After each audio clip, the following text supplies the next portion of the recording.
Hello and welcome to Dad's Our Job TV. This is Dad's Our Job podcast, the original footballing podcast for dads, by dads. Rob, how you doing, mate? You all right? Yes, I'm very good, thank you. It's nice to be here on the first outing of Dad's Our Job TV. Well done, that was actually pretty good. You kicked us off pretty well there, mate. I didn't even practice then. Practice. You know what? I think that's what you need to do. Just don't practice, just go in and then own whatever happens. And you'll be banging. Just wear it, mate. Just wear it. Talking about what you're wearing, that's quite nice. Talk about what I'm wearing. This is my Bayer Leverkusen. So it looks like I'm squeezing my moob, but it's my Bayer Leverkusen shirt from 2016. Is it 2016? 2018? I'm going to be in trouble here. 2018. Well, it's the year I got married. Right. So I went to Cologne for my stag do. Went to watch a Leverkusen game. Leverkusen 3, Hamburg 1, and Chicharito was playing. Oh, nice. That's how long ago it was. So yeah, it was good. So this was the top I wore on my stag do. I thought you were just getting ready to go to Germany in September. Well, that is a very, very good segue, Rob, because would you like to announce to the world what we're doing in September? Oh, me? Oh, wow. Yeah, go for it. Sure. In September, we are getting ourselves on a plane for a Dad's Our Job weekender. We're going to Germany. We are going to... Where are we going? Bremen, that's it. We're going to Bremen. Home of the Pilsner. And we are going to have a cheeky little weekend there, try and get ourselves into a game. If that falls flat, we're not too far from Oktoberfest, so we'll probably make our way down there instead. We'll get tickets, not a problem. But we'll be there from the 19th of September to the 21st in Bremen. We ain't doing any shows. Those if we're promoting this, if we're going to do an appearance or whatever, but we're not. But we're going to go there, we're going to have a really good time, going to try and catch Werder Bremen v Freiburg. So if there's any German Werder Bremen fans out there that have access to tickets, please get in touch with the show. We're really interested, but we're going to try and get some on general sale. So Bremen, here we come. I mean, I love Germany, one of my favourite countries ever, like to go to for a short stay. It's brilliant. Been Cologne a number of times, been Munich, been Berlin. Love it. Bring it on. I've been Germany a couple of times. It is lovely. The last time I went was a bit rough. I can't actually remember where I went. Might have been... I can't remember where I went, but where I went was probably the roughest place in Germany I've ever Hamburg? Maybe. I went for a stag do. Hamburg. I went to Hamburg. Maybe, most likely. We ended up in this place, and I was just like, this is the worst place I've ever been to. But apart from that, it was pretty good.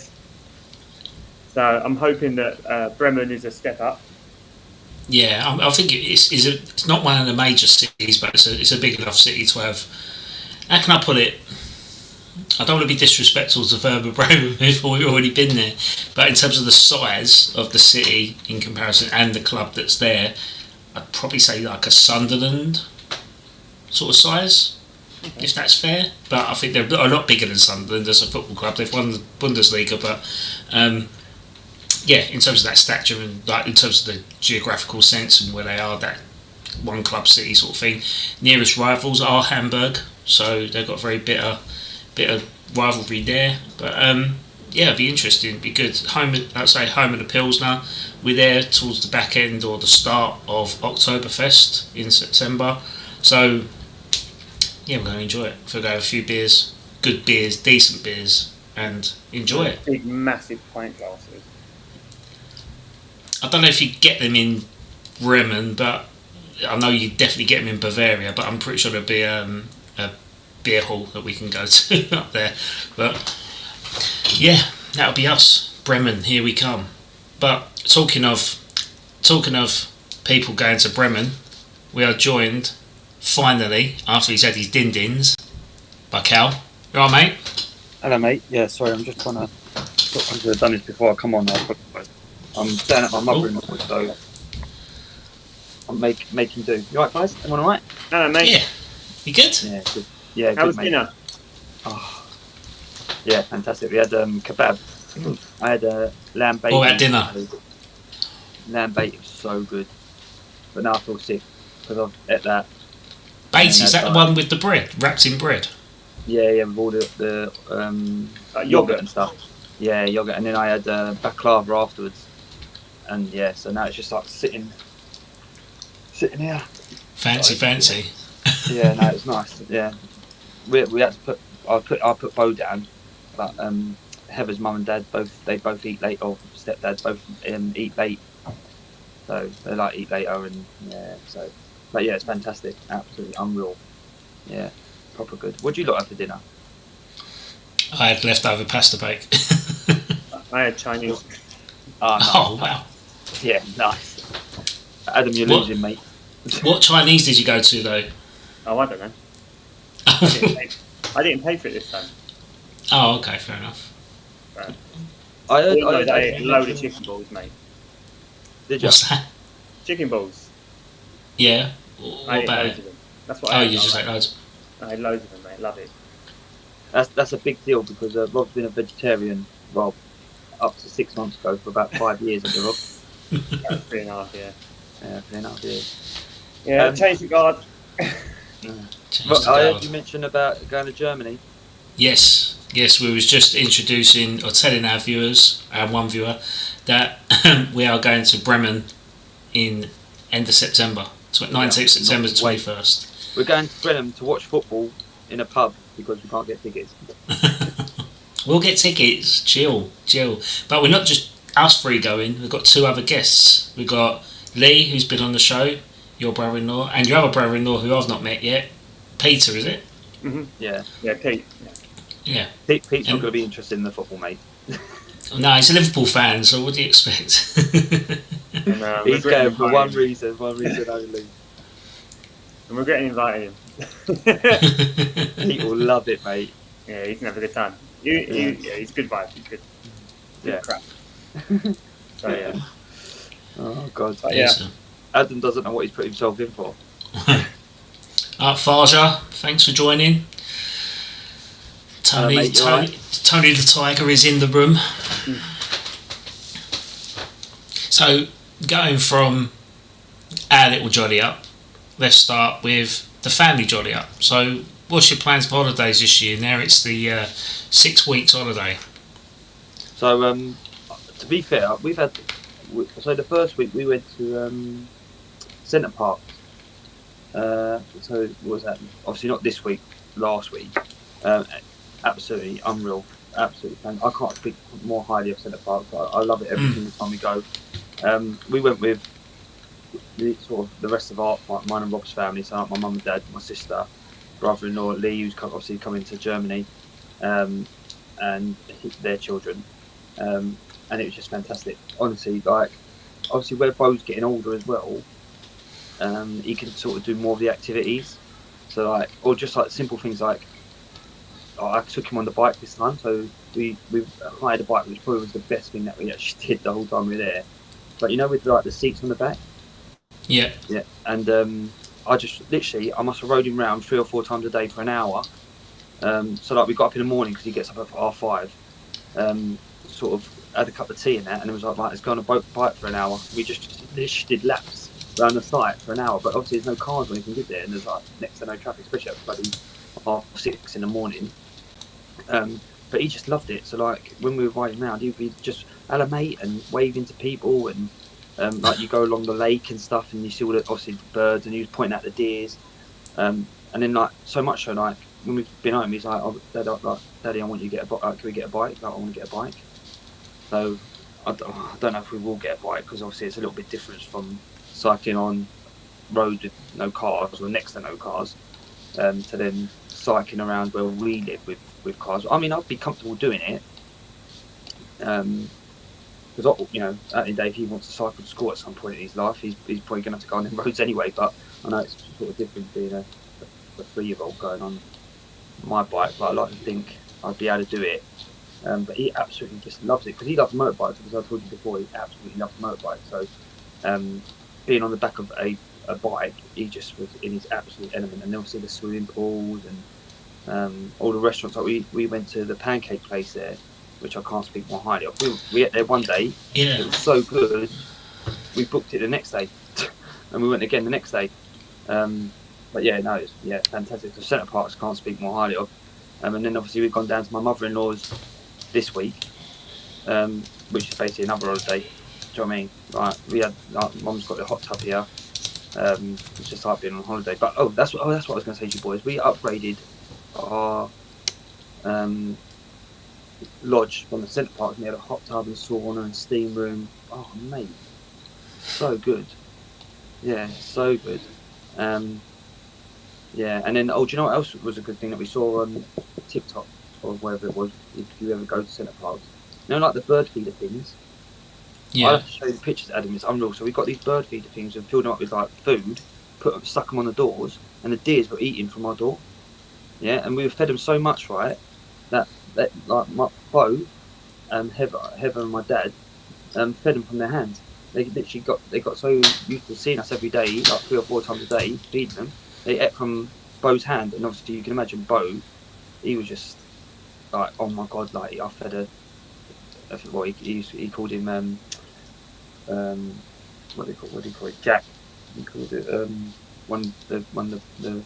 the male deer's Jack. But yeah, you know, because obviously monk Jacks. That's what he thinks his name's actually Jack. But yeah, he absolutely loved it. But yeah, I can't speak more highly of them. What about you boys?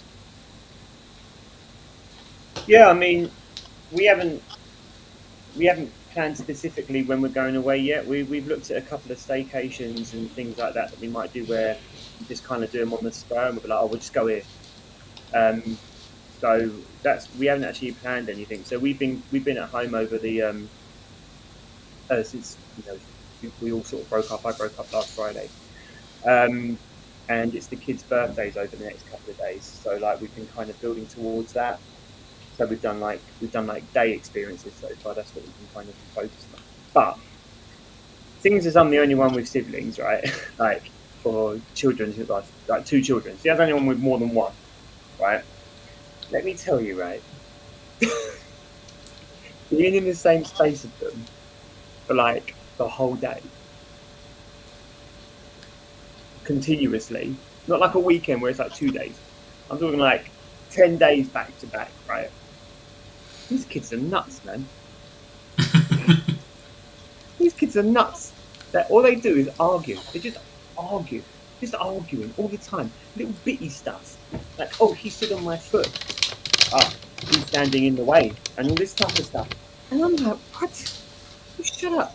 And then there's like the little Machiavellian stuff where they try and set each other up for things. And it'll be like, I always make sure I brush my teeth, Daddy. And like if Alea's trying to get Danny, for example, and it's just the deceit, where they deceive each other and they try and deceive us. It's crazy. They're batting you off, aren't they? They're batting you off one against the other. Oh yeah, 100%. They're trying to play us. Luckily, me and Kelly are like this. Bam, you ain't spitting this, right? You're like the Usos, mate, aren't you? Oh mate, yeah, mate. We're like this to each other. But 4 letters, 1 word. The thing is, though, right? There's only one tribal chief in my house, though, and it ain't me. So so that kind of stuff aside, there is moments of like real beauty as well. So like, I'm not just trying to say that's all it's been for the last week and a half or whatever it is. It has been good. Yes, you have. You said past 10 days. Mate, past 10 days has been rough, but I'm not saying it's not been good either.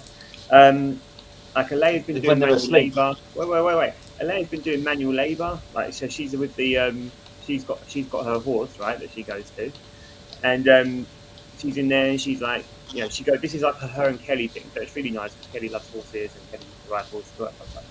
But so they're going to the stables and they're doing the hay and they're like, Alea's taking responsibility for something other than herself, and that's amazing. And Danny is still like really active, and he's done like I took him wall climbing yesterday. But over the past week, we also sat him down and he watched his first crime drama with us, and that was pretty cool because Kelly and I like going for a crime drama. Unfortunately, we chose the worst crime drama in the history of crime dramas. It was so bad. I felt bad introducing him into a crime drama that was that bad. It's What called was The it? Lock or Loch Ness, and it's just literally popped up on Netflix. I think it's from 2017, but it's just popped up on Netflix, right? But it was so bad. I couldn't understand how it was the number one watched thing that day or that week. Like, it was so bad. So don't waste your time. Don't bother. Watch the other one instead. I don't know, I can't remember what it's called, but there's a new one about the Yosemite murders or something. Watch that instead. Have you watched The Bookish? The Bookish on Sky. Mm-mm. That is fantastic. That is really good. I've watched the whole series in like 2 days. Okay. Yeah, I'll check really, it really out. good. Bookish. We're gonna Yeah. watch. We've got one that I want to watch. There's one that. So it's my turn to choose the next crime drama. I know what it looks like. I just can't remember the name. So that's the next one that we're gonna watch. What about you, Adam? Do anything nice? Whilst you're talking about TV sets, have you seen Unseen yet? WWE. No, I want to watch that. Yeah, I want to Good. watch that. Really I want good. to watch it before. I want to watch it before SummerSlam, which is in about 5 days time. So no, I'm on episode 5 already. Honestly, like it's so good. Really, really good. I was gonna wait for Kerry to watch it, but I don't think she'd be interested in wrestling, so I thought I might as well start. She watches Yeah, stuff get on it. without me, but not that I'm moaning. I'm just saying. I thought, right, I'm going to get on this. This is my sort of thing. So yeah, it's episode 5. I'm up to at the minute. it's SummerSlam this weekend, isn't it? Yeah. Let's do a watch party. No. No. What time does it start? Probably about 12 o'clock. In the morning. Hey. Yeah. Where is it I'm held? definitely- I don't know. I'm definitely watching it though. I'm definitely going to watch it. Are you going anywhere nice, Adam? Sorry, I just got a mouthful of nuts. Oh. Wouldn't be the first time. Am I going anywhere in the 6 weeks? No, because we don't necessarily need to, because Connie's not at school. We can take her whenever, really. But next week she is going away with Nanny and Grandad for a whole 5 days. So we've got 5 days without Connie next week, and me and Kerry are like, oh, what should we do?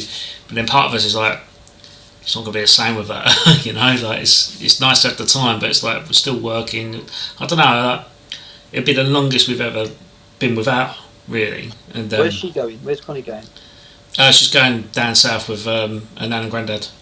Oh, we're just going to the house, or? No, just going to like a holiday camp down south. Oh, So nice. yeah, Nice. yeah. So yeah, it'd be good. We went there May time, I think, May time. We went there and it was really good. It was actually not far from where you boys used to go when you were kids. Mm. So yeah, Where was it? near Bognor, I think. Bogman, Yeah, yeah. yeah, Yeah. yeah. So she's going there with Nanny and Grandad, and she needs to collect one other toy for the park, and then she's got the full set. So yeah, that's the objective for Nanny and Grandad next week. But yeah, no, we haven't really got any other holidays booked in yet. I think we're going to Lanzarote in March, and then we might try and go Greece this time next year, just before she starts school. Because you think this time next year we'll be looking to get her ready for school, like what you're doing now, Rob, with your little one.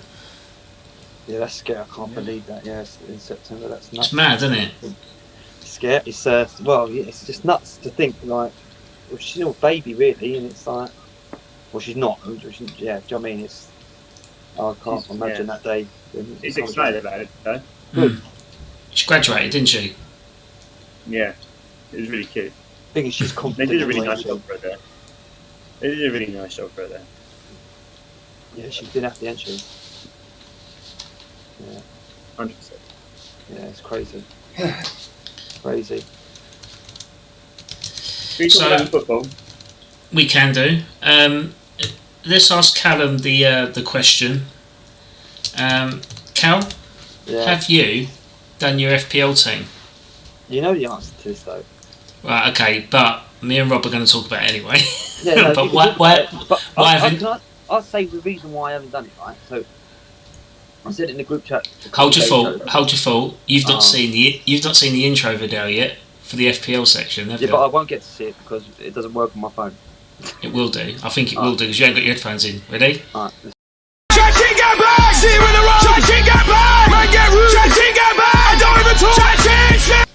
Go on, now you can talk about your FPL situation. Again, no video and no music. Temper T, chat shit, get banged. That's the song.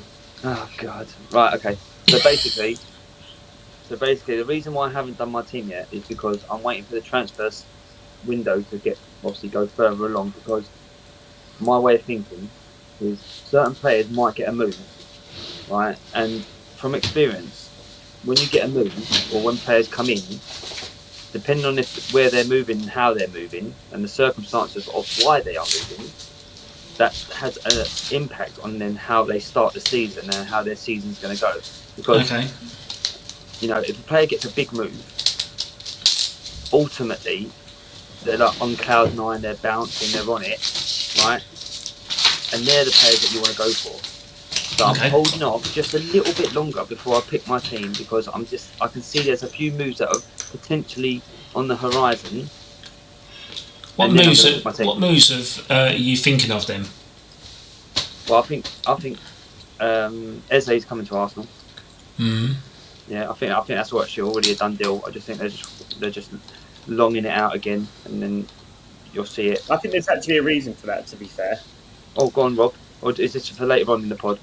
No, we haven't actually got transfers written down today. But my understanding is that Eze's buyout clause or something like that runs up until today, right? So apparently Arsenal or Burton's stance on this is that once that buyout clause is done, they think they will have a better bargaining position to try and buy Eze. Yeah. The problem with that is so on the one side I get it. On the other side, Crystal Palace might go, well, he's 80 million now. Right, and so that's the kind of the trade-off, and I've already made notes on this as well, but I really think we need an Eze type player. Do you know what? I will save this for when I talk about Arsenal today. But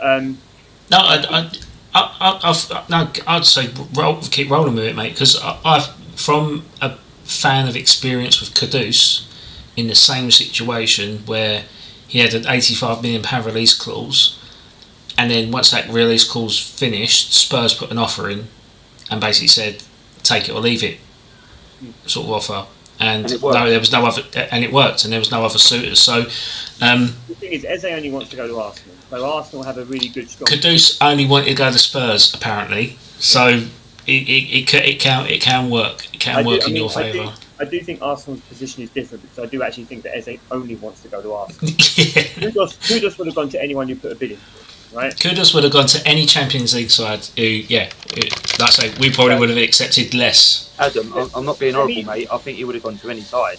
Yeah, that's what I mean. I think he wanted to get out of the ship. I think he just wanted to jump ship. He was a bad egg, mate. And I'll tell you what, as soon as he left, you saw the atmosphere at the club change because they were doing like training videos and the sort of how can I put it, the dressing room atmosphere was far more positive the day after he left because it was almost like he's kind of ruffled a few feathers here, and I can see him doing that at Spurs. Spurs are like going, "Oh, we bought your star boy." No, I think that's just propaganda to try and smooth it over with the West Ham fans.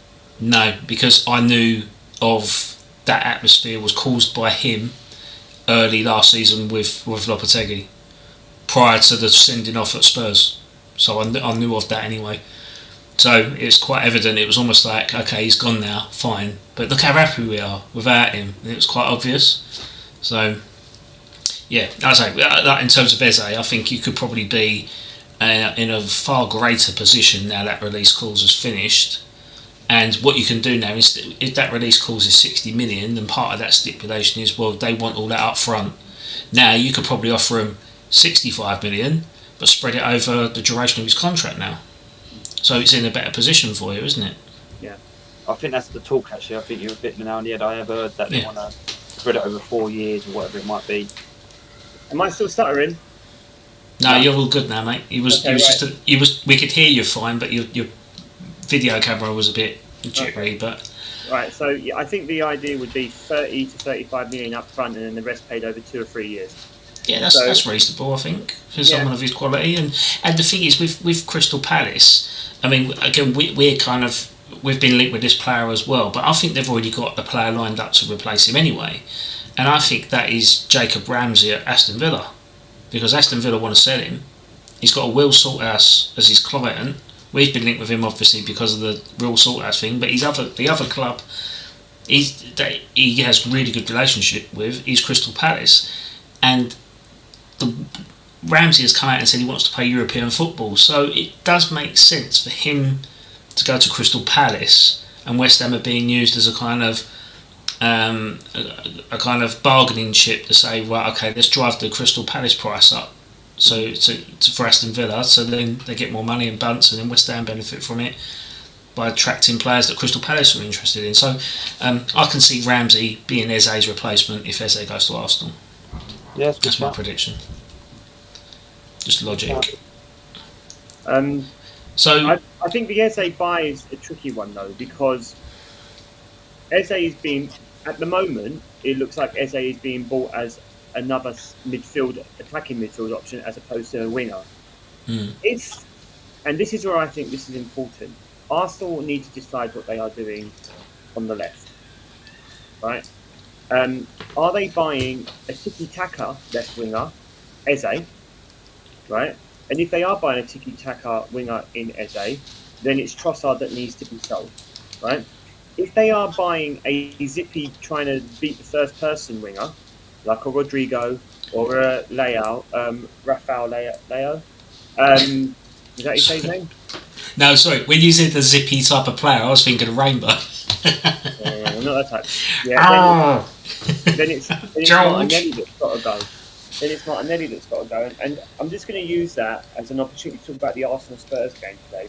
Arsenal lost 1-0. I paid for it. I'm really frustrated by it because I parted with £5 to watch it.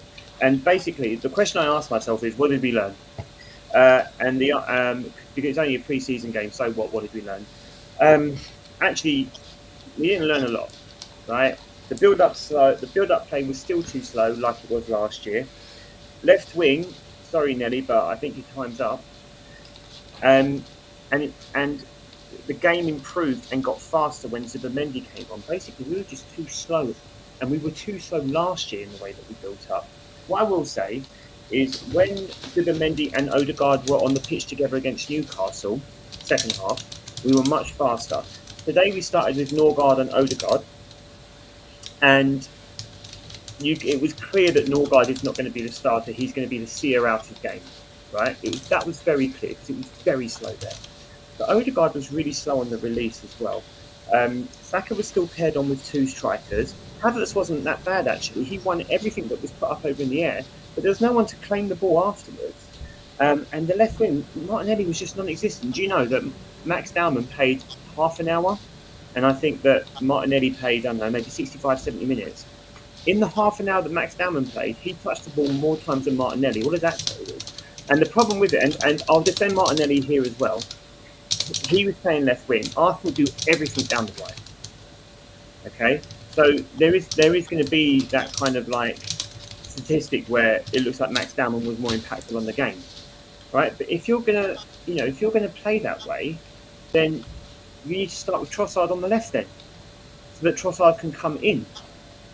Otherwise, you just got a player hugging the wing, not doing anything. Skelly isn't really an overlapping left back. He's an inverted left back because we push into the middle of the pitch. So Martinelli is going to get left on the wing. So then who do you buy?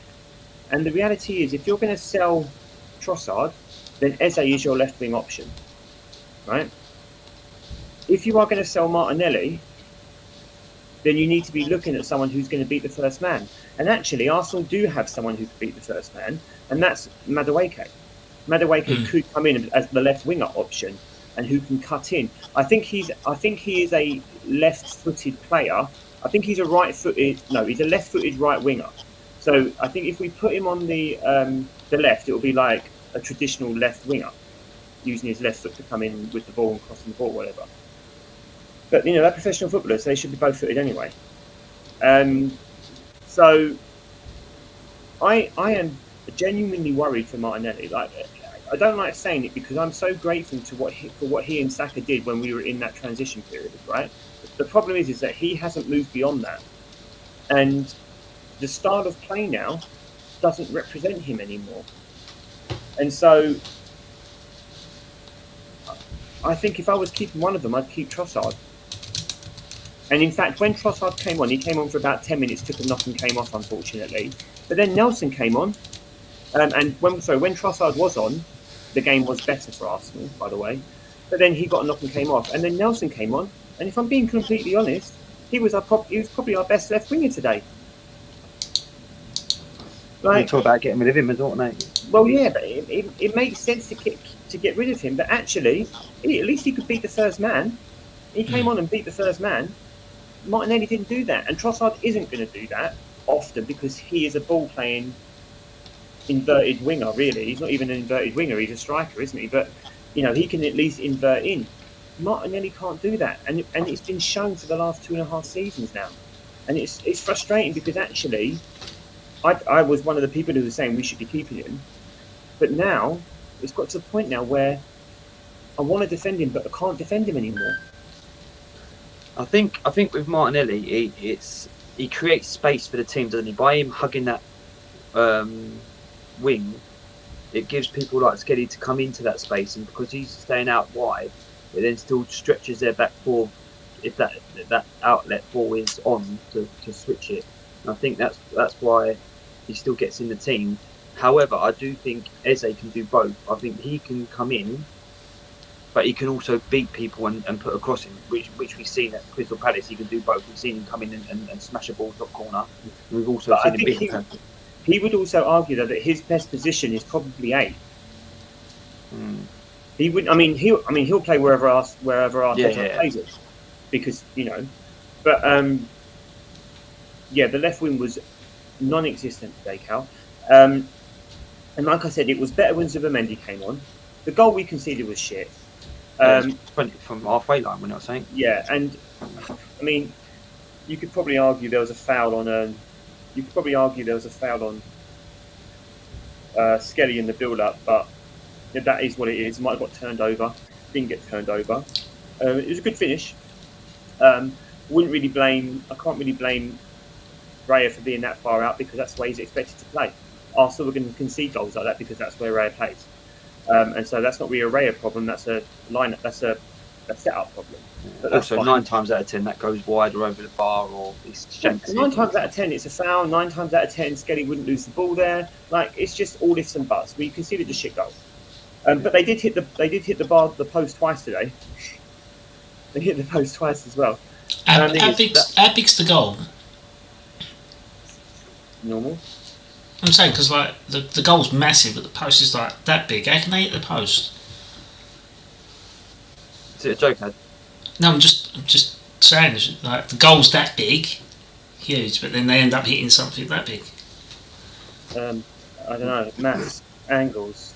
They hit the post twice, and Richarlison missed the sitter. He also got player of the match, which I have no idea. It should have been Jed Spence or Obertan. One of those two should have got player of the match. They were both incredible. I don't know how Richarlison got player of the match, but c'est la vie. The other thing I will say is there's been some ridiculous online hate for Gyökeres, right? Mostly from other fan bases, right? It's just jealousy, though, mate, isn't it? No, I think so, but also some of our fan base is just rage baiting. It's absolutely ridiculous. He can't wrong, just stupid name play and stuff like that. And I'm like, the guy came on with literally, Cal, 13 minutes to play, right? He didn't do much because there wasn't much service for him. He had a few little touches in the box where everyone was getting really excited, but he was on for about 13 minutes. He's probably trained with the team twice. He's been with the team for 3 days, But prior to that, he's probably jet lagged. Like, this guy he's barely got his Arsenal kit on, you know. Sounds like excuses, mate. Pardon? Sounds like it's just a few excuses. Oh well, maybe. I mean, look, we'll see. But I just think that I think the reaction to some Arsenal fans was really embarrassing, and like, I love it, man. Like, even when I was watching the game, I was like, I still love it. The build-up was too slow, but I still love it because it's Arsenal, right? But it was grating on me that we didn't seem to be faster than.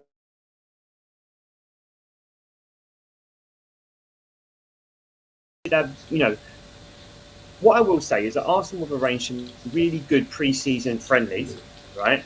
You know, AC Milan, they're not going to come to play. Newcastle, you know, they're not. It's not a friendly for them. Tottenham, it's not a friendly for them. They are good, tough pre-season friendlies to, like, you know, get you into like the swing of things fast. So I think that I don't really have a problem with those so much. I just look at it and I think, we should be playing faster than this. Like, surely, like, I get it, it's probably playing at about 70%, just making sure you're getting through the motions and, you know, whatever. But it just felt really slow and it was frustrating to watch. So, yeah, there's my monologue on that. I think pre-season's so hard to judge. I think, you know, it comes from the instructions of the gaffer, and like certain things it would be just get your legs going. Sometimes it'd be like today we're going to focus more on the tactical side of stuff and how you play, and then other times it'd be like, right, now we want to take the air brakes off, and I think it's just a little bit too early to be taking air brakes off. You know, I know it's a North London derby, his first one abroad and all that sort of stuff, and Tottenham will live off that for the next 20 years, like the last cup win. But I you know, it's more frustrating, as you say, because you paid to watch it, and you know, you got this expectation, especially with, you know, 6 signings already and players coming on, and as you just said, probably our best player is the one that's come from our youth team, Max Dowman. But I just think it's way too early to judge. I think, you know, from what I've seen from Arteta and his interviews, I personally think he's still tinkering with stuff. I think he's got the players that he wants, or the players that he thinks he can do the job. You know, but I think he still needs to coach them in the sense of how he wants it to be played, and the speed thing will come. That will come with, you know, people picking up positions and things like that, and sort of playing the pass without even knowing. One of my problems is right now, Cal, is that Odegaard just holds on to the ball for too long. Yeah, but you know else used to do that and frustrate the hell out of me? Jack Wilshere. Fantastic player, great, even for West Ham, he picked up great positions, and you think, take a touch play, and he'd like run with it, and then like you think, oh mate, now you've missed the opportunity. And Odegaard did do that sort of in that middle part, you know, like sort of Christmas period. You sort of thought, what the hell's going on?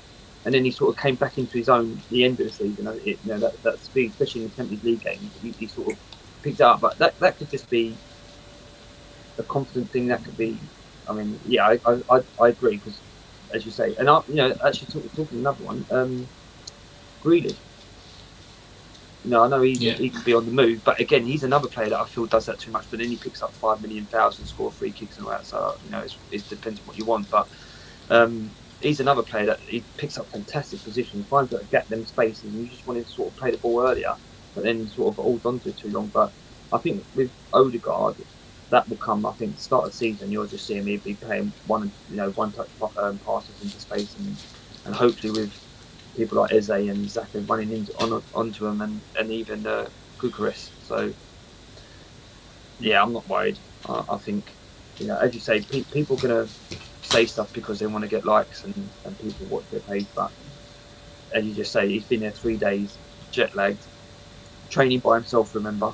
So, you know, let's be honest, he ain't been in a proper pre-season.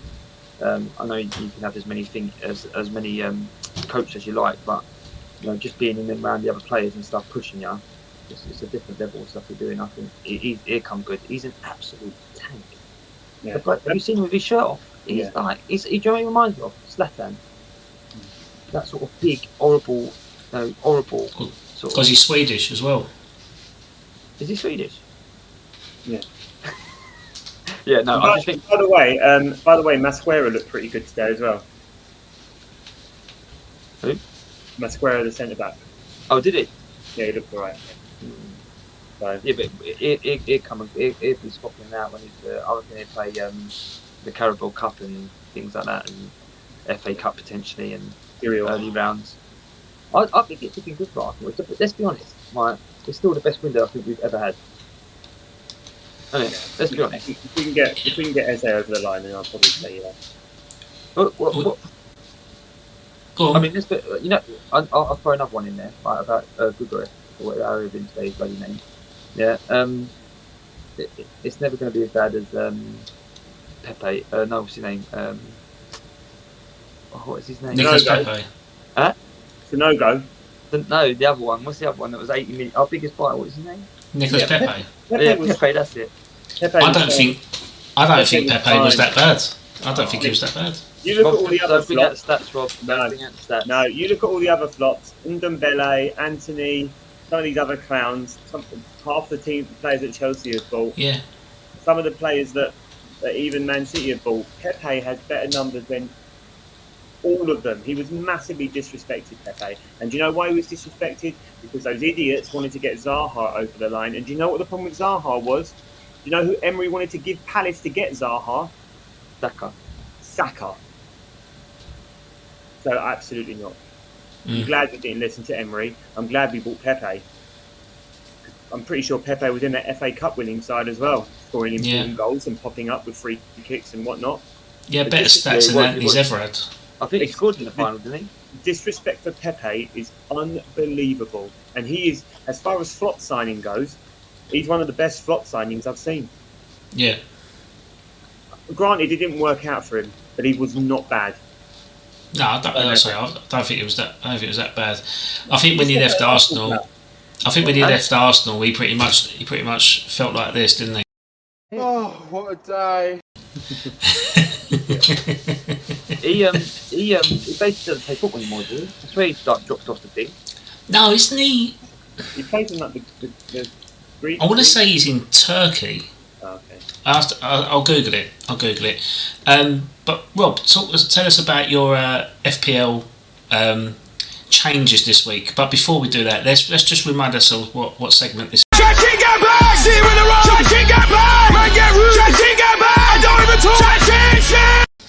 Right, so go on then. Tell us what your FPL changes are.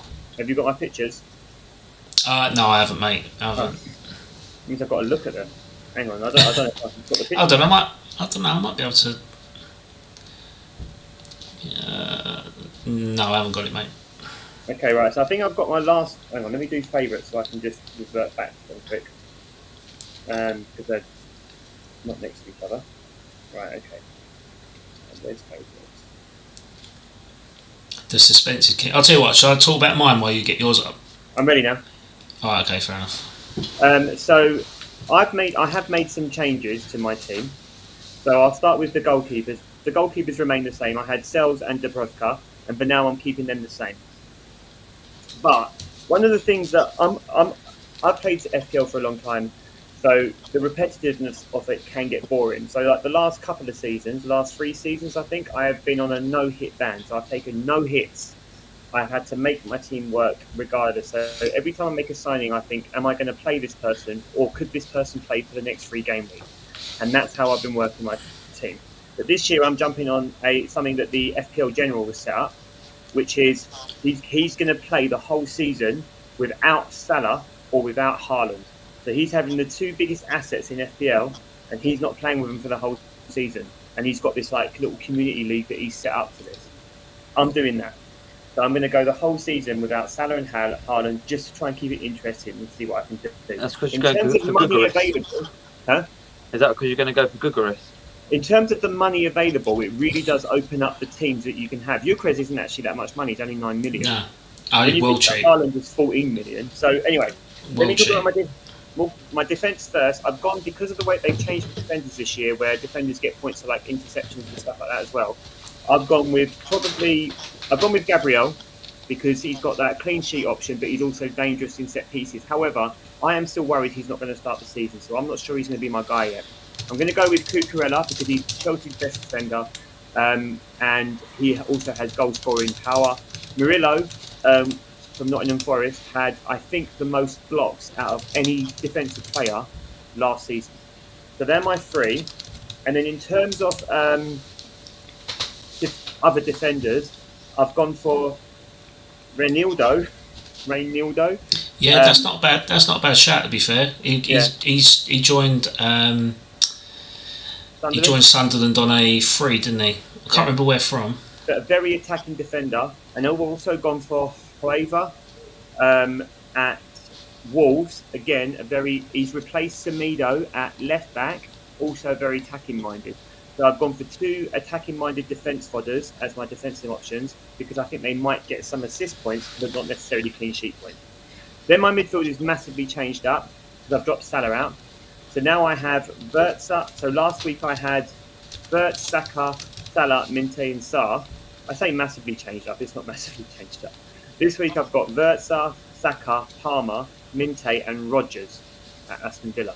So I just think it adds a little bit more balance and a little bit more like attacking opportunities. And I think Chelsea are going to be better this season, to be completely honest. But then up front, I've got another Wolves striker, Fraser. He's just going to be bench fodder. And at the moment I have... How much is he? 4.5, I think. But I had him last week, to be fair. And I've taken Wissa out of my team and I've got Gyökeres and Solanke up front. I'll be honest, I don't know if I'm going to start with Gyökeres because I don't think he's going to start the season. I think Havertz will. If he can't score against Spurs in his debut, what fucking hope you got? Oh, I know, 15 minutes. He scored a hat-trick against Man United. Yeah. I don't think this will be my team. I think I've got some money left over as well.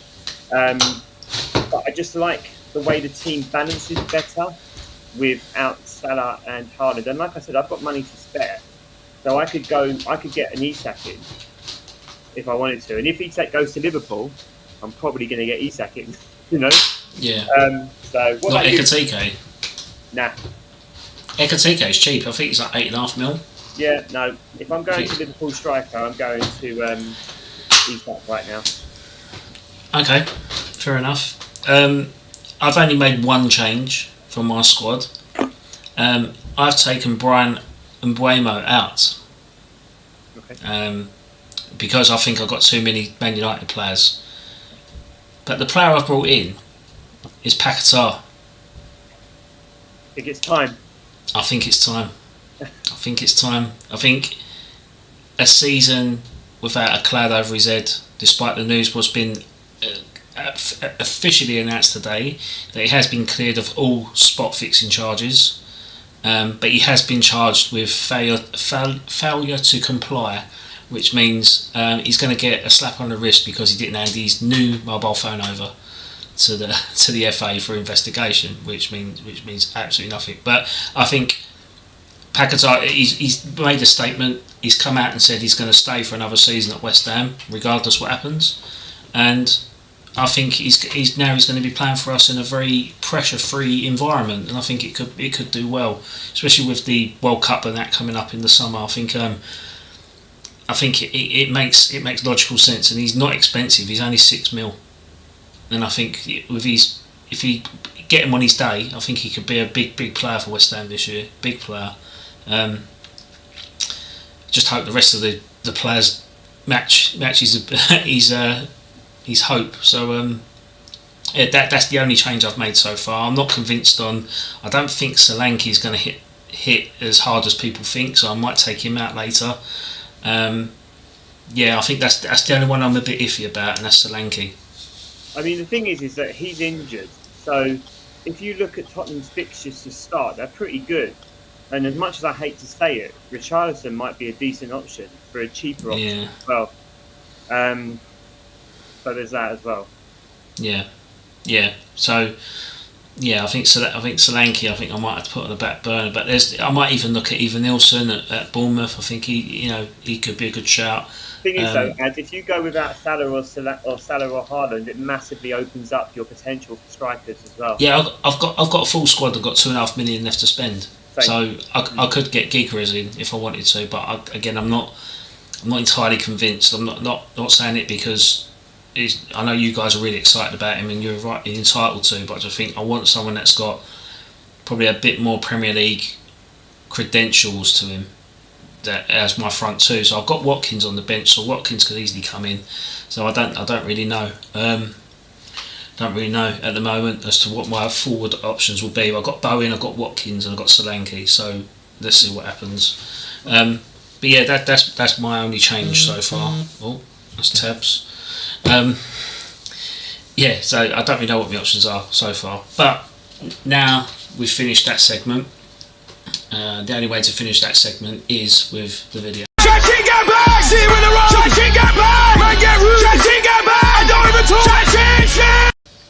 So the idea of this, Cal, was that we've set up a Chat GPT's team that we're going to be playing against. That's in our league.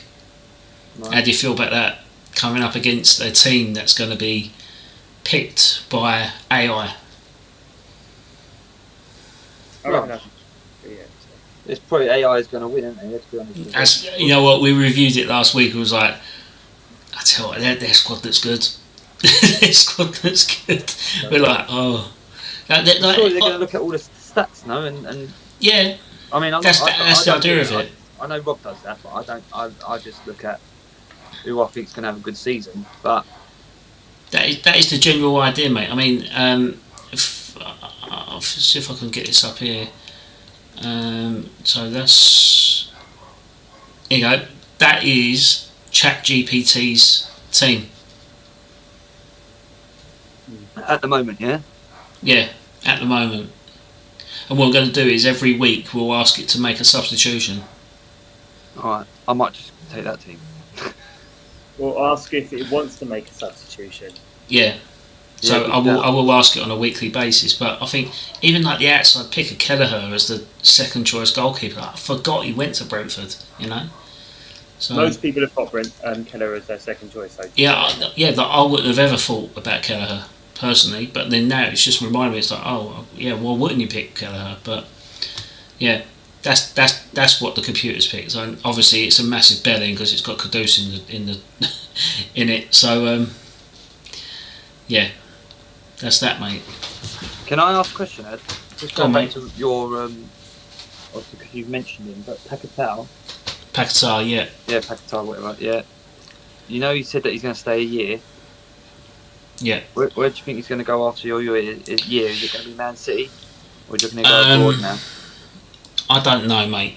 I don't know. I think the most important thing for him now is stability and proving his valuation. Like, I think there must be some sort of golden handshake there to go, right, okay, we supported you for these 2 years, give us a year and we'll make sure that we secure you a really good move away, and for a reasonable price, because at the minute clubs are coming in and saying, no, we'll give you 20 million for him, we'll give you 25 million for him, and we're like, absolutely no chance, not now, he's innocent, he's worth 70 million pounds to us now. And we don't have to sell him. Yeah, if he has a season like his first one, you think. And he's not the type of player. I think when you compare him to Kudus, he's not the type of player to go on strike, kick up a stink, create an atmosphere. He's a good egg, and that's why the whole charge is shocking in the first place, because he's just completely out of character as to what his personality is. But I think next year he will go. But I think we just got to enjoy the season that we got with him, and just hope that he puts it in the bag. So, like I say, that Paqueta seems pretty settled in London. He was in Emerson Park area, but now he's moved like Greenwich way, I think now, in a secured flat, obviously for security reasons. But yeah, so let's see what happens. But I think that this leads on to my predictions thing. So obviously, the news today come out with Paqueta that he's been officially cleared of all betting charges.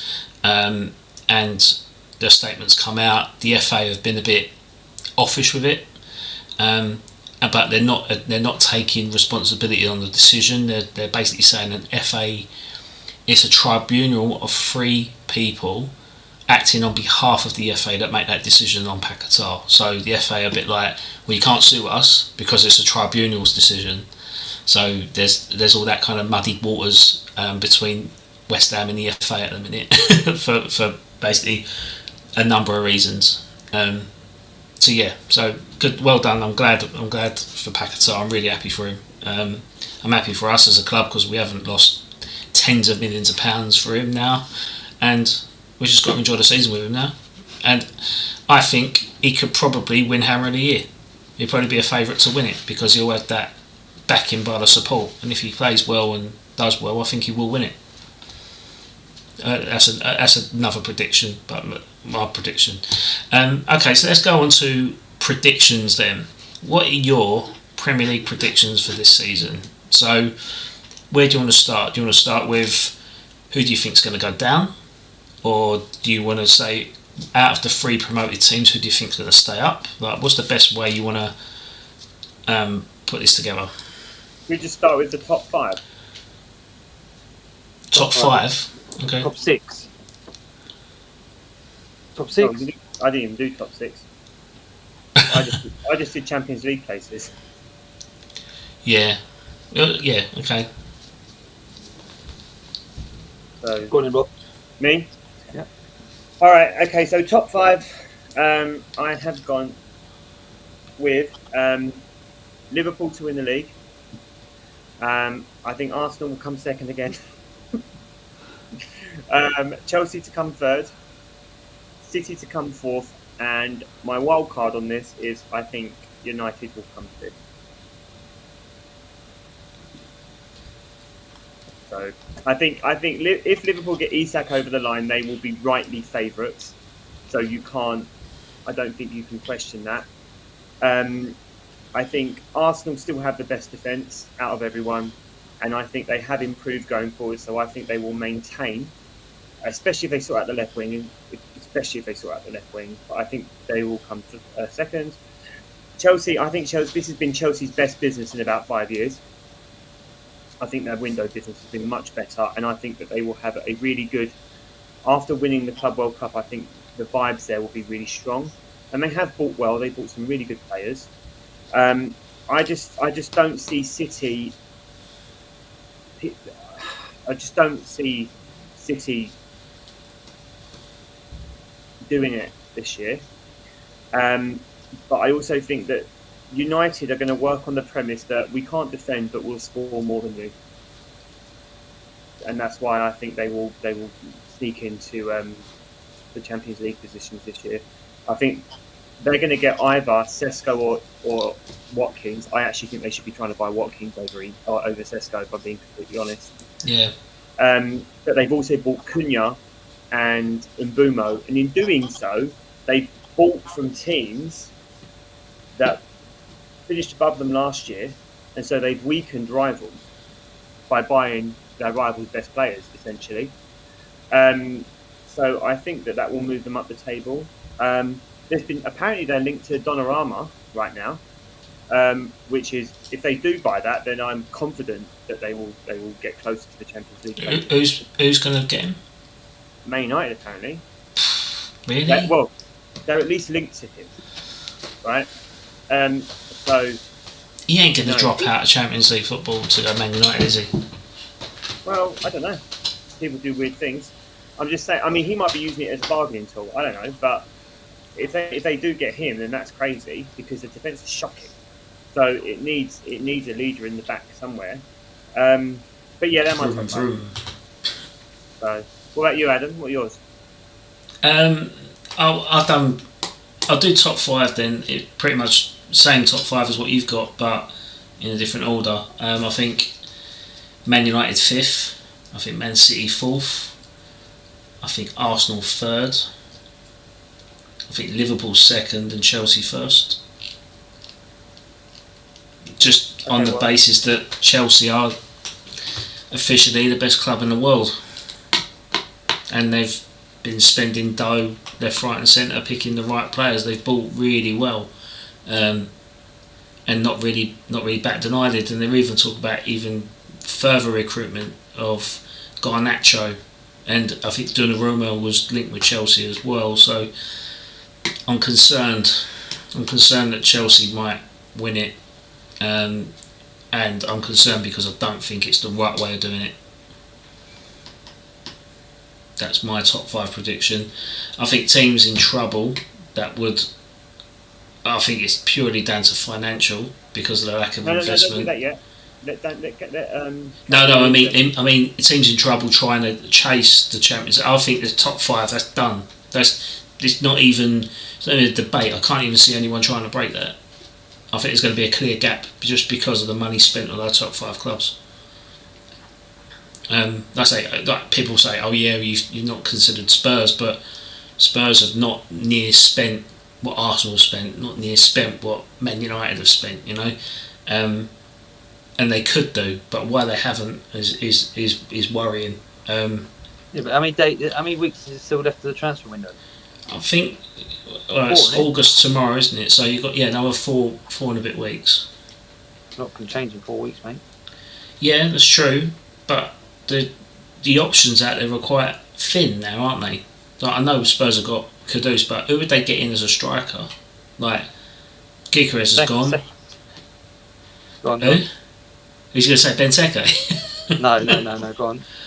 Benjamin Sesko, the options are wearing thin, but then as the options wear thin, the price goes up. Yeah. So I can't see Spurs going out and spending £90 million on a striker. I can't see it. They would be the club that would. They could, but they wouldn't. They would be the club that would. They've done it. They're the ones that do come out with these buys. Their highest signing was Solanke. That was 60 mil. It's got to be broken at some point, isn't it? Yeah, I just don't see it. I just think because of the type of club they are, they'd rather not spend that dough. I think they'd rather get a loan in with an option to see how it works out, and then I just can't see it. I just can't see. He's been linked, hasn't he? Whistle's been linked to. Yeah, but he's not going to cost £90 million calibre, is he? Like, it probably costs like 40. No, you're right, but 90 isn't always the golden number. No, it's not. But I think Wissa at 40 million is not bad business. But if you're getting Wissa at 40, again, I'll be buying Watkins. Yeah. I just think I do think there's options for them. I mean, it's unlikely they do business, but there's Munoz at Fulham. You want a striker who's going to hold the ball up and put the ball in the net. You've got Crystal Palace's front man, haven't you? Mateta. To be honest, I've got a mate who's an Arsenal fan, and he wanted Mateta at Arsenal. Mate, he said it's very similar to Omri's kind of physicality up front. I've got a Man United fan who would take Mateta over Sesko and Watkins. So I think there's a lot of disrespect from Mateta. Is he doing that just for the FPL name? Who? Your mate. Acuna Mateta. I mean, it's pretty good. That's pretty good, isn't it? Acuna Mateta. That's pretty good. I like it. Good. I appreciate that. I would have taken him at Arsenal if we hadn't got the other two. If we hadn't got Eucharist in. Yeah. Listen, I am so happy we got Eucharist in, and I'm so happy we paid the money we paid for him, and not like 90 million. How much was it in the end? I think it was. I think it worked out at about 65 million. That's less than Brian Mbeumo. I know. It's insane. But Berto has been a masterclass, mate. He really has done really smart business. So yeah, I'm not going to complain. I mean, look. But did you need him to identify Gyökeres? Because you already identified him maybe 2 seasons ago. I think he. Or is he just a deals man? No. I think he was the driving force behind Berto. I think Arteta would have gone Sesko. And I think that Berto was like, look at this. We need to look at this more closely. Yeah. So, Not a bad and, shout. and I quite like that. I like the fact that Berta's there to challenge Arteta, not just be like, sure thing, man, whatever. Which is the kind of the vibe I got with Edu, and obviously Edu couldn't close a deal. No. So, well, not in the way that enough Edu's wanted. Edu's good at, let's say, retaining players, getting them on new deals and stuff, as proven with Gibbs White recently. There is that side to it, but yeah, You could also say that Berta's been a master at that as well, though. Nuneri, Skelly, Saka, looking like he's. Did Saka resign? They're getting ready to offer Saka a new deal. Gabriel has already done it. Saliba's close. Like, our biggest players are signing new deals. Yeah. So I think Berta's doing a great job there. Okay. Cal, who's your prediction for top 5? Arsenal. What, to win? Yep. Or Big 5th? Arsenal You're going win. top to 5, okay. No, Arsenal will definitely win. I've got no doubt. I'm that confident Arsenal will win the league this year. No doubt Okay. about it. I think they'll win the league. I think Chelsea. Yeah. These two, I think, could swap. All right, but Chelsea, Man City, because I just think Pep, listen, he ain't gonna have 2 bad seasons in a row. I know they're rebuilding and they changed that, but I just think it will get them over the line. I reckon they will finish 3rd. Liverpool will not have the luck they had last year. They would everything seems to go their way.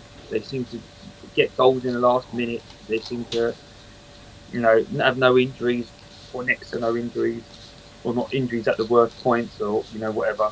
I just don't think they're going to have the run of the green this year. Not 2 years in a row. So I think they're going to finish 4th. And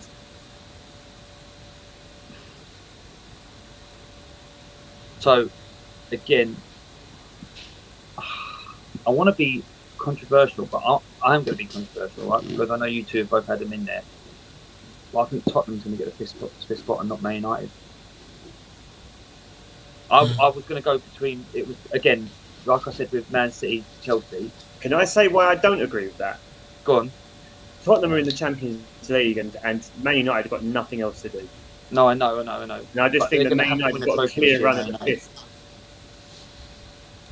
Whereas Levy's going to be like, let's try and get as far as we can in the Champions League because it's more money for every round. And I just think that it's this year. If Man United can't do it this year, they're not going to do it for many years. They got. But I don't think you're all talking about the players they brought in. I don't think they're not. I don't think they're world class. They're not world beaters. They don't have to be. Look at Nottingham Forest last year. Yeah, no, but are they going to have the same fight? They're going to bring the same fight. Have Man United got that base core of fighters? Well, we know they haven't. They haven't got no fight. Last year they had no fight. That's why they finished 15th. Well, they got Cunha now, and Cunha was quite influential for Wolves, wasn't he? In their fight.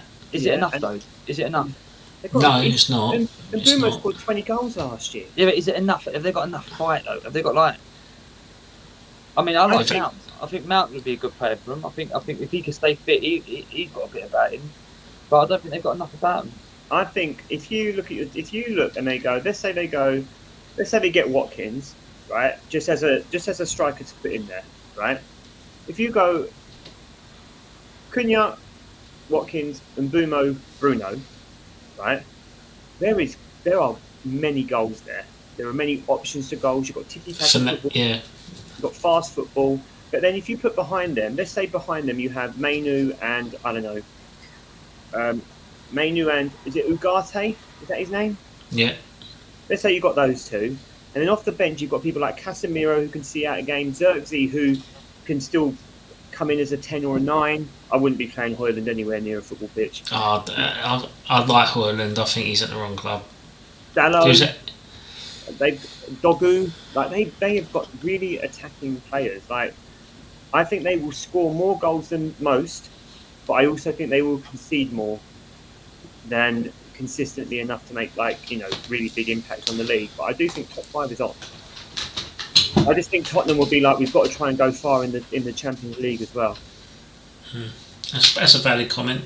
So there are problems at the club which affect things on the pitch. So Absolutely. yeah, it's always an element, isn't it? I don't know. I just think Tottenham will get it over the line. Well, I don't want either of them to get it, to be honest. But Yeah. I don't know. I just got a funny feeling Tottenham will get through. But I don't think they'll have a great Champions League either. No, I just much of nothing. I think they'll struggle. I think they'll pin a lot of their hopes on Kudus, and they'll be disappointed. I'm not just saying that through bitterness. I really genuinely, you know how I feel about Kudus. You know what? As well, I actually don't think he's going to do it. I think Brendan Johnson's a better player. Yeah, I do as well. Actually, and I don't think I think Kulusevski's a better player. What happened to him? Mm. It's just mad. It's mad because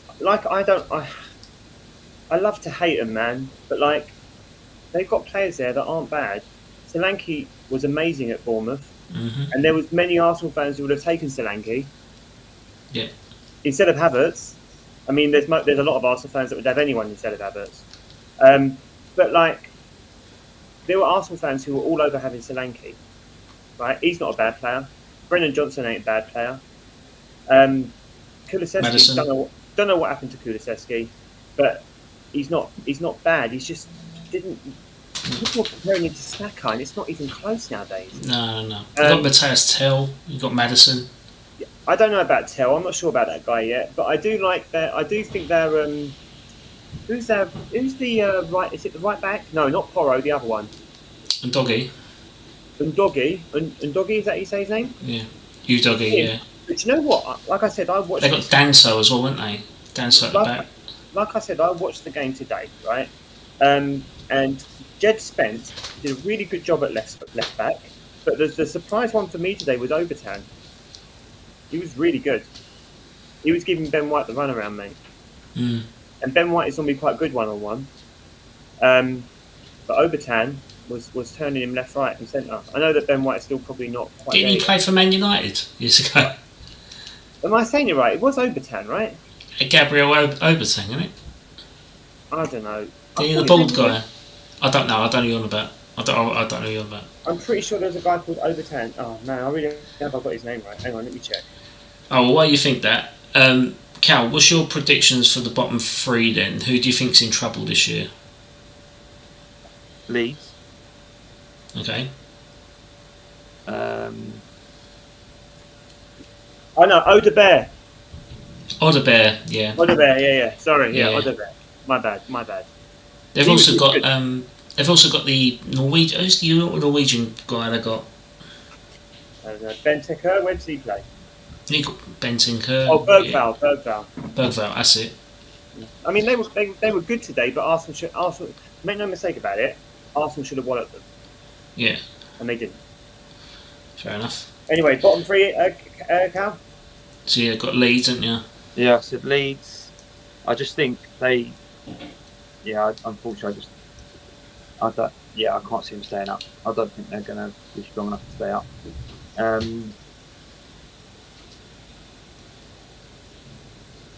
I don't want to be horrible, but I can see West Ham struggling. Yeah, we'll be thereabouts, mate. I'm not naive enough. It hurts me saying it, but just because. Well, you ain't got no one in the door. I know you're getting rid of some, what you say, bad eggs, but you'll have to leave the podcast, mate. This is only for Premier League teams. I don't know. I don't know. This is a group only for European Cup people that win a cup in Europe. So you're still here. We won the Fairs Cup, mate. Oh, right, fair enough. Sit down and be quiet. And also, I've spoken to quite a few West Ham fans, and all of them have said, like, I've gone on, like, you excited about the new season? And they're going, no, we're going to get relegated. So, yeah, but that is the complete 180 of what we was last year. I said we'll finish fourth after winning the transfer window, but then I also said Lopetegui gets sacked in October. You also said Man United were going to win the league. I did, yeah. That's what I mean. So that's what I mean. So I'll get onto what I think in a bit, but yeah. So you think Leeds, West Ham, Fulham, that ain't a bad shout. To be fair, I think Fulham. Yeah, I can't see them. I think Fulham. I'm saying that I did say Fulham last year as well. To be honest with you, and Yeah. they like a pretty good season. I But said Forest were going to get relegated, mate. do you know what? I was going to go for them, but because they've had such a. That would be such a. I mean, it would be football, and it'd be like football to the max, where they've had a fantastic season and then get relegated the season after. Yeah. And obviously, I think Gibb White, them signing him, I think that will boost the whole club, and I think that would be enough to keep him up. But for them to keep someone like him, unless they've said, like you say, for another season you get relegated and you can go, which is probably somewhere in his contract. I don't know. Yeah, I think I don't know. I just got a funny feeling for them, but then I said for them last year, and they were decent. So yeah. Rob? Okay, so I think Burnley and Leeds will go down, Okay. and I think that Everton will join them. Okay. They're my three, which means Okay. I do think that Sunderland are staying up. Yeah. Okay. Why is that, Rob? Because Xhaka's there. Shakalaka baby. That's not even my outside shout, by the way. No. But I think that Burnley and Leeds will go down. I think Everton will join them, and I am desperate for Sunderland to stay up. This might haunt me, where it'll be like Sunderland stop Arsenal win the league, and it's a Xhaka's fireball, right? Yeah. But to nip this now while you've got it. But I genuinely think that Sunderland are going to stay up, and it is going to be wonderful. And just while we're talking about Sunderland, then my outside shout is that Sunderland are going to do the double over Newcastle. Is that the outside shout? That's my outside shout. They're going to do the double over Newcastle and shit on them. I can't stand Newcastle. Yeah, I actually see that happening. I can see Sunderland. That's a good shout. And I can see Xhaka scoring in both games. And Xhaka will knock out Joe Linton as well. Yeah, and he's scoring both games. But all serious, I know I've said my teams already, but let's be honest, the teams that have gone up are most likely to go back down. If I was to put money on it, it would be Burnley, Leeds and Sunderland to go down.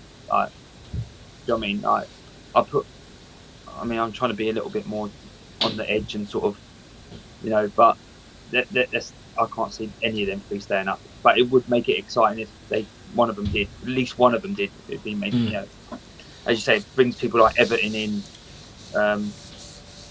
Unfortunately, the West frog Ham. in the world just shouted out he thinks that Wolves could be in trouble. Oh, yeah. I think that's I've got a list of clubs here that I think are in trouble. I'll pick my three who I think are going to go down. I think Burnley, not seeing much activity in transfer window for them to warrant staying up. No. I think Brentford. I think there's been a lot of change there. They've lost almost 60 goals from two players, or 40 goals from two players, and they've got Jordan Henderson in. They've got a new manager. I just think something ain't right in a minute. They've got a really bad kit, so usually things like that can happen. And I'm in agreement with Rob. I think Everton are going to fall in after seeing them last night. After seeing them last night, and we beat them. Yeah. I think they're in trouble. And Moyes I think even David knows that as well. David Moyes knows that. Yeah, Moyes said that people don't want to go there. No. He said that. Yeah. So they're struggling. Like if they're going to They signed that Barry, didn't they, from Villarreal for like 26 million. But other than that, they ain't really got much on the books, have they? Like, you know what Everton should be doing, right? And I mean this in a kind way as well. Like I'm not trying to be facetious. They should be looking at the best of the Championship, trying to buy a couple of those, and then using those as their first team to try and stay in the league. But then if they don't stay in the league, they've got a good platform to come come straight back up. Because they're going into their new stadium, they're going to get relegated in it. That's the big factor. That's the big factor for me. I think they've got this brand new stadium, and I think we've got a friend of the show who was a former Umbro employee, Everton fan, and the general feeling about the new stadium is not positive. It's not positive at all. It's all shiny. It's on the docks, but the infrastructure and the connectivity of it with the local transport is alarming, and they're not happy with it at all. Yeah, but that's all teething problems, isn't it? That will be worked out. I think they'd have to put in a brand new transportation link to ease the issues that they've got, because they're saying there's almost like a 20-minute walk from the station to get to the stadium, and I think then it's a long term issue. Do a bar crawl on the way. Help the local businesses. There ain't no bars on the way. That's the thing. That's what they're saying. When people moan about London Stadium, at least there's bits on the way to the stadium where you're going up there and even not coming away. And I think that Everton haven't really got that infrastructure-wise around it. It's an issue. It's a nice stadium. I'm sure it'll create a nice atmosphere. Get nice views from the top tier, looking over the Mersey. Looks great. But it doesn't work how it should do and how the investment has been put in. So that could be a massive factor for Everton next year, despite with their old school fans. I think that's going to be an issue. But yeah, the other clubs worth mentioning: Wolves there. I think Fulham. You're right. I think Fulham will be okay. I honestly think Fulham are going to be fine. They haven't really bought. Especially when they sign Zinchenko and Reece Nelson, they're going to be fine. They're going to be Arsenal B team, aren't they? So listen, it's going to be a good B team. Especially when they sign Reece Nelson, he's our best left winger at the moment. Yeah, that team got us into European football. Don't worry about that. Yeah. I think I love Fulham. I love Fulham Football Club. They're my second team. If I wasn't a West Ham fan, I'd be a Fulham fan. But I think West Ham ain't out of the woods just yet. I think they're a couple of signings away from being better. There's positivity at the moment. Yeah. People will argue against it, but I think there is. You can see that on the pitch. Off the pitch is a different story. I think Leeds will survive. Did you see that you were linked to Fabio Vieira, by the way? Yeah, I did. Yeah. If he can put on another stone and a half, it'll be all right. I'd rather have Patrick Vieira now. If I'm honest. I'd have Patrick Vieira now. Any Arsenal fan would have Patrick Vieira right now, mate. Yeah, but yeah, I think Crystal Palace will be okay. I think they'll have a decent Conference League run. I think they'll stay up. Yeah, I think the bottom six is going to be interesting this year. I think Sunderland will stay up. I think Leeds will stay up. At the top. Yeah, I think so. I don't actually dislike Leeds that much. I don't have an issue with Leeds. I don't have any feelings whatsoever for Burnley, so it wouldn't make a difference to me. I'd like to see Leeds stay up. You want your well-supported clubs in top flight, don't you? Yeah, and also Sunderland. It's a glorious derby. I like watching Newcastle Sunderland because it's nice to watch a derby like that where it is quite fierce and not have that kind of anxiety. Because whenever I watch Tottenham Arsenal, it's such a stressing event. It's hard to enjoy unless you're winning, right? Unless you've already got a goal in the bank. When it's 0-0, it's horrible, right? But Sunderland Newcastle, that's about as fierce as it gets, other than Arsenal, Tottenham, Liverpool, Everton, right? That kind of fierce local rivalries. Liverpool and Man United is the biggest rivalry then, or whatever. But that's not really a location thing. These are location derbies, and they mean so much. So it'd be nice to watch that and not have the pressure of it being Arsenal, Tottenham, or whatever. Yeah. The Crystal Palace Brighton one, I mean, that kind of fucking bink on it. What fucking rivalry is that over a fucking road? It's just a train, isn't it? Yeah, it's a fucking stupid derby. They don't get it. No. They might as well have the West Ham Ipswich one because it's connected by the A12. Fuck off. The A12 derby. Yeah. Okay, so that's that. Should we do cups next week? Yeah. We do domestic cups and stuff next week, and obviously we've got to predict Champions League and stuff like that. But whilst we're on the back of Premier League, let's have a look at what the supercomputer put together. So what are your thoughts on this this lineup here? What's your thoughts on the supercomputer predicting this as the table, the finishing table for next season? Before Callum, you made some good points about this when we were talking about it earlier, Callum. So before I want you to leave it, but the The other team that I put that could be in trouble next season were Newcastle, and we just didn't mention it. But I think Newcastle could be in trouble next season because I think that they're going to lose their talisman. They don't keep their defenders fit, and they also look like they're in a position where they brought in Ramsdale as competition for Pope.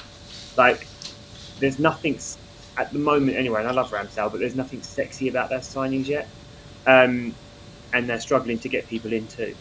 So I think that Newcastle could have a tougher season than people might expect. Yeah. But go on, Cal, you said some cool stuff about this table. What did I say? No, can I You were just say, talking at the about- moment, all I can see is Yeah. because it's got the live thing, and all I can see is Man City, Arsenal, and then I see Aston Villa. So who's in between Arsenal and Aston Villa? Liverpool, Chelsea, Man United. Oh, okay. That's basically what I said, isn't it? Oh no. Yeah, I mean, from what I was saying earlier, I think Man City won't have as bad a season next year. I think Pep will form together. So I can see them being in the top three. But I do think it will be Arsenal, Chelsea, if I'm being honest with you. Liverpool, I think, is going to drop off. I think they won't have the run the draw. I think they won't get as much luck as they did this year. And also, I think, I know they bought some big names and spent a lot of money, but it doesn't mean that it's going to. No, I'm not saying that Arsenal have done the same, but I just don't think I don't see it clicking for them. I can't see it clicking for them. Aston Villa's a good shout. To be fair, I completely forgot. Not forgot, but again, Aston Villa, it depends if Watkins stays, in my opinion, or Don't they? Aston Villa start the season with Martinez on a 3-match ban, though, don't they? Yeah. Chelsea do with Jackson as well, don't they? I mean, Yeah. he's not making the first team ever again, though. No, I reckon he'll go. I think he's going. He'll be gone in the next 4 weeks. I think can't see him so. staying. They're not getting 100 million for him, but I do think he'll be gone. Yeah. If this is the final league table as it stands as a West Ham fan, stop You'd be the buzzing, count. wouldn't you?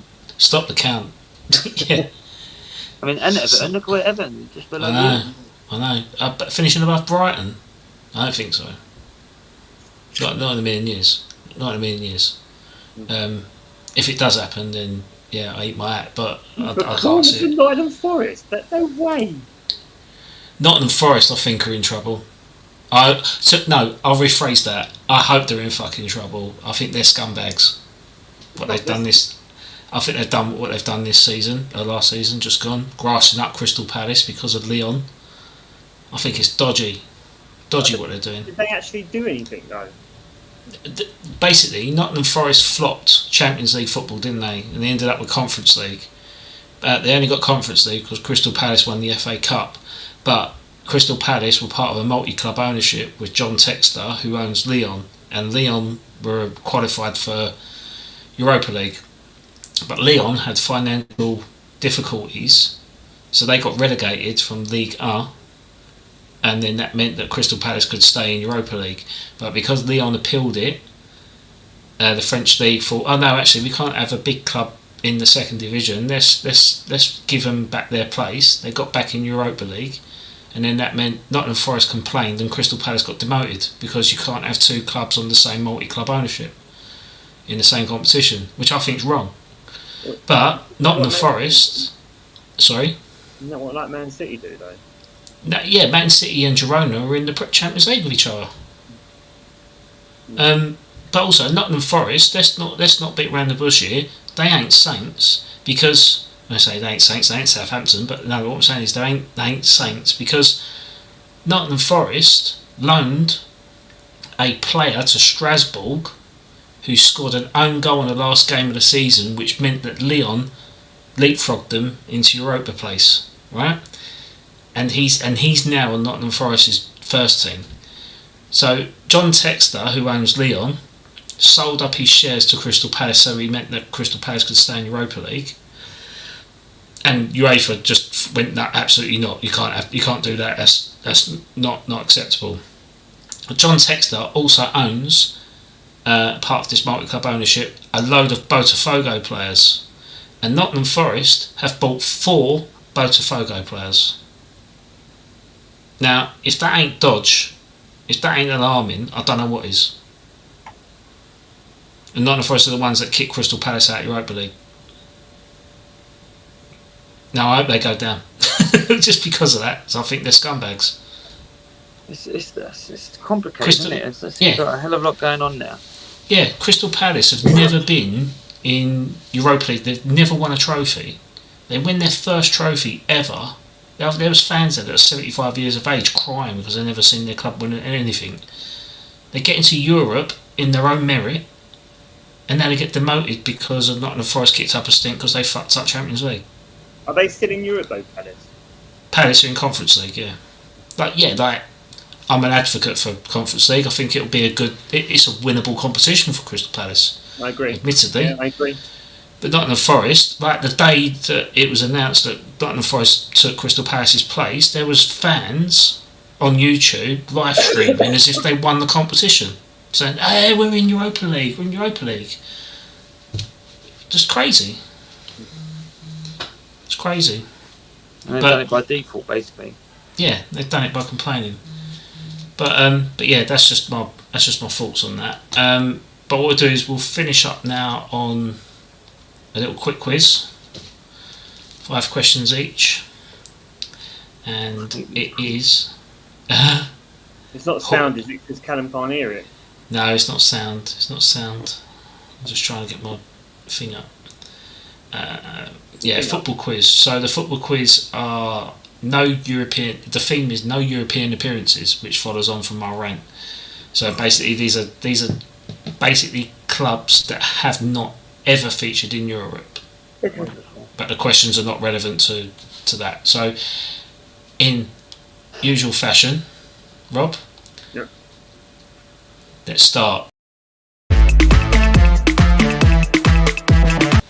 Horton v Horton. Okay, so Rob, as it's 1-1, Callum, Mark, West Ham fan Mark, 1 point for you on the last Horton v Horton. So you're actually drawing 1-1 in this competition. Mark should do it every week. Where's Mark now? I did say that. That's exactly what I said. I went, that Callum would default every week just so he can beat his brother with using Where's other Mark people. now? Is Mark on it? No, he's not. Right, so Rob, do you want questions 1 to 5 or 6 to 10? I don't care. 1 to 5. 1 to 5, okay. So question 1. Which English club is nicknamed the Tractor Boys and has never played in UEFA competition?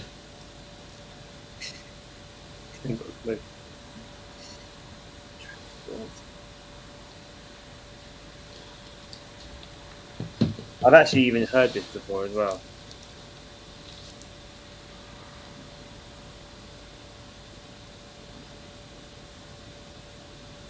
I know this.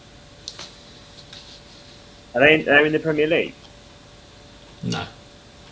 Alright, so what was the question? So which English club nicknamed the Tractor Boys have never played UEFA competition? Nickname the Tractor Boys. You've got There's 10 got to be a seconds. time limit on this.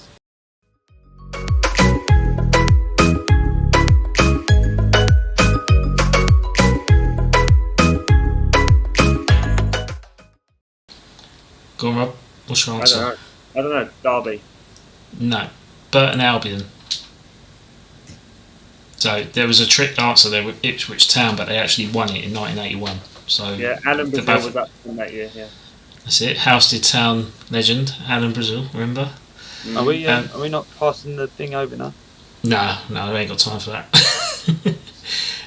Right. Question 2. Which club nicknamed the Posh?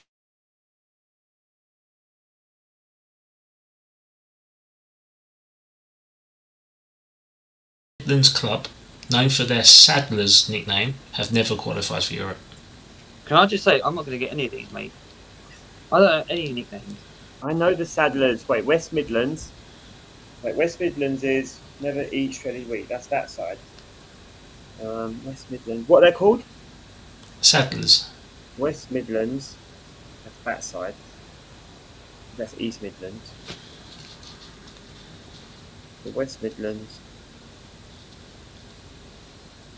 Rob, you've won. You've got one question right, mate. You've won. Don't worry about it. No, I want to try and get it right. West Midlands is like.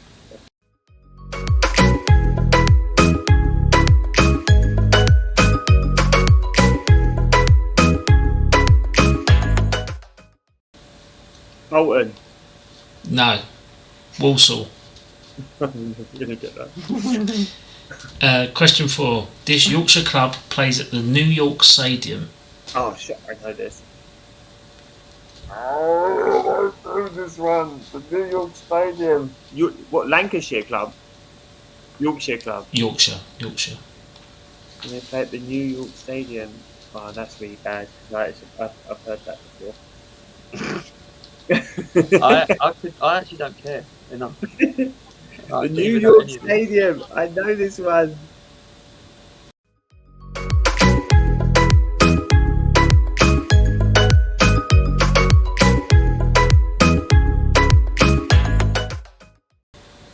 Yeah, I don't know.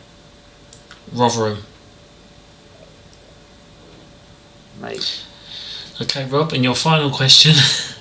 Which League One club, nicknamed the Imps, have never been in Europe? Don't know. Don't bother. Don't know. Do you want to gander a guess? Nah. Lincoln City. Right, so Rob, you got 1. I'll take my 1. Thank you very much. Callum, you ready? Yep. Which historic Nottinghamshire club is one of the oldest professional clubs in the world? Notts County. Correct. Question 2. This Welsh club plays in the English League, have never competed in Europe, unlike rivals Swansea and Cardiff. Wrexham. Incorrect. Newport County.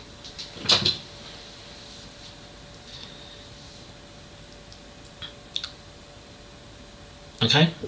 Yeah, well, it's the answer, isn't it? Number 3. Which South Yorkshire club, known as the Tykes, have never played in Europe? Tykes. South Yorkshire. Tykes.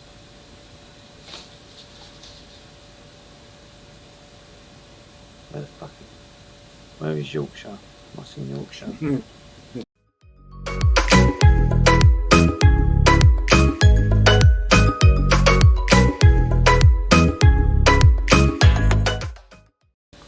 Go on, Derby? Cal. No, Barnsley.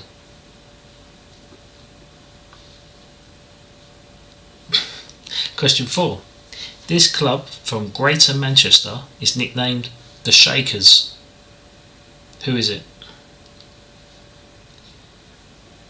Greater Manchester.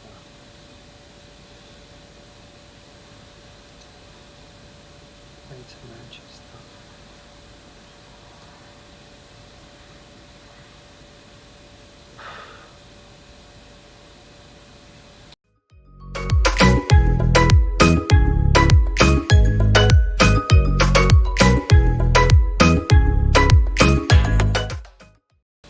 Go.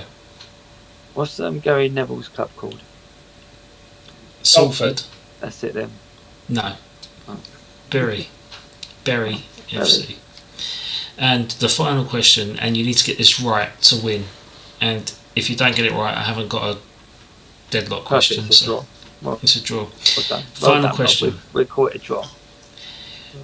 Which club nicknamed the Cod Army has risen quickly through the leagues but has never been in Europe?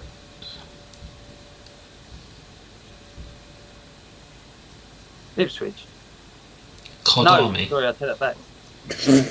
Literally there last year. Huh? They were literally in it last year. No, sorry, yeah, I know. Oh, in the Premier League, sorry, that's what I was talking about. Alright, okay. And Ipswich won it in 81 or 82, whenever it was.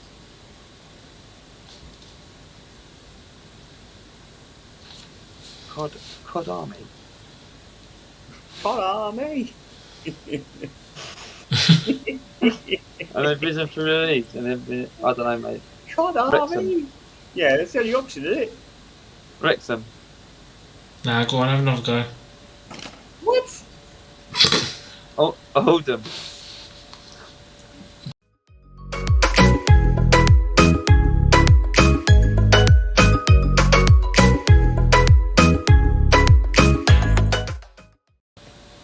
Go on, Cal.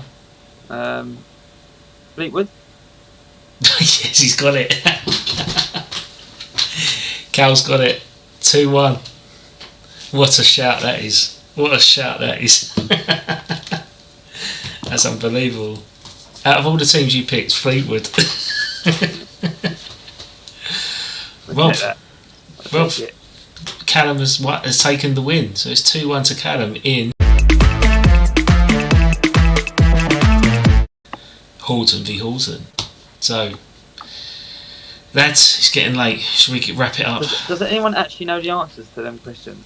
Yeah, we got them all in the chat. So Can you use? yeah, go. Thank you, Frog. Listen, next week, can you use some of the questions from that shitty game you bought at the weekend? Oh, that's a great shout. The question Thank of sport you. game from the boot sale that we done. Might actually have a chance to know. By the way, Alea actually wore hers, the horse riding, the top I bought.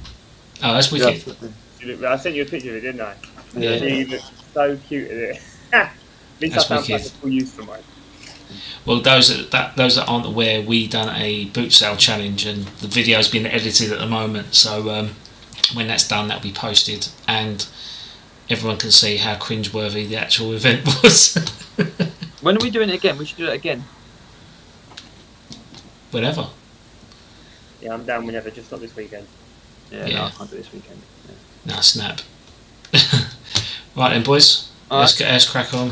Anyway, thanks for watching. Don't forget to like and subscribe, and we'll see you on the flip side. Boys, always a pleasure, never a chore. Take care. Hola, and we cheer, and we spill a bit of beer. Raise a glass to the past, and the mates who ain't here. From Highbury to Upton Park, it's now Ashburton and Stratford for a lark. It's the Old Dad's Our Job podcast, the heart of the game.